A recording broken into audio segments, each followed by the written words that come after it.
اور اس کے علاوہ پنکھے بنانا، جو اس وقت اس زمانے میں پنکھوں سے ہوا لیتے تھے، یہ حضرت سلیمان علیہ السلام کام کرتے تھے۔ یعنی اندازہ آپ کیجئے کہ انبیاء علیہم السلام، اللہ کے یہ برگزیدہ ہستیاں، یہ بھی کسی نہ کسی پیشے سے وابستہ تھیں، کاروبار کرتے تھے اور کھیتی باڑی کرتے تھے، بڑھائی تھے۔ یعنی کوئی پیشہ کمتر نہیں ہوتا، ہر پیشہ، خاص طور پر جب انسان حلال کماتا ہے، حلال روزی سے بڑھ کر کوئی چیز نہیں ہے۔ یہ سب سے بڑی چیز، اللہ کی سب سے بڑی نعمت یہی ہے۔ تو ہم ذکر کر رہے ہیں حضرت زکریا کا۔ حضرت مریم کی جب پیدائش ہوئی، آپ کی پیدائش کے بعد آپ کی والدہ نے آپ کی پیدائش سے پہلے ہی نظر مان لی تھی کہ جو میرا بچہ ہوگا میں اس کو دینی کاموں کے لیے وقف کر دوں گی۔ اور پھر اللہ تعالیٰ نے بیٹی دی مریم، تو قرآن دازی کی گئی، تو بار بار 3 دفعہ حضرت زکریا علیہ السلام کا نام نکلا۔ تو اس طرح حضرت زکریا نے آپ کو اپنی سرپرستی میں لے لیا، اور پھر جب آپ بڑی ہو گئیں، ہوش مندی کی عمر میں آ گئیں، تو پھر آپ کو متصل جو حجرہ تھا وہاں پر آپ کو منتقل کر دیا گیا۔ حضرت زکریا کے حوالے سے آپ کی جو شہادت ہے، آپ کو قتل کرنا، پہلے تو آپ کے صاحبزادے حضرت یحییٰ کو قتل کیا گیا، اور جب اس کا وقت آئے گا تو انشاءاللہ ناظرین ہم اس پر بھی بات کریں گے۔ تو حضرت زکریا کے بارے میں یہ مشہور ہے، یعنی 3 باتیں۔ ایک روایت ہمیں یہ ملتی ہے کہ طبی موت آپ کی واقع ہوئی تھی۔ دوسری بات جو مفسرین اس کو بیان کرتے ہیں وہ یہ ہے کہ بنی اسرائیل نے شہید کر دیا، کیونکہ بنی اسرائیل اس وقت سرکش تھے۔ حضرت یحییٰ کے ساتھ ہوا سلوک، حضرت زکریا، حضرت مسیح علیہ السلام کے ساتھ بھی یہی سلوک روا رکھا گیا۔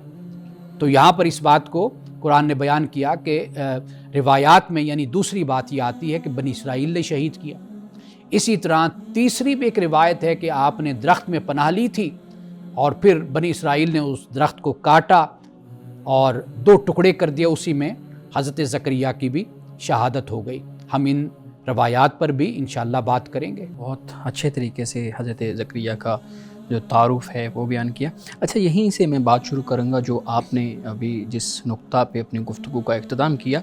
حضرت زکریا علیہ السلام سے متعلق ایک بات یہ بیان کی جاتی ہے کہ جب لوگ ان کی مخالفت میں اٹھے، لوگ ان کے مخالف ہو گئے، تو انہوں نے اللہ رب العزت سے پناہ مانگنے کی بجائے، یا آپ کہہ لیں کہ مدد مانگنے کی بجائے، معاذ اللہ درخت سے مدد مانگی تھی، اور اپنے اختیار سے درخت کو اشارہ کیا، درخت 2 حصے ہوا، اس میں آپ چھپ گئے، اور اس کے بعد پھر لوگوں نے اس درخت کو چیر دیا اور آپ کی شہادت ہوئی۔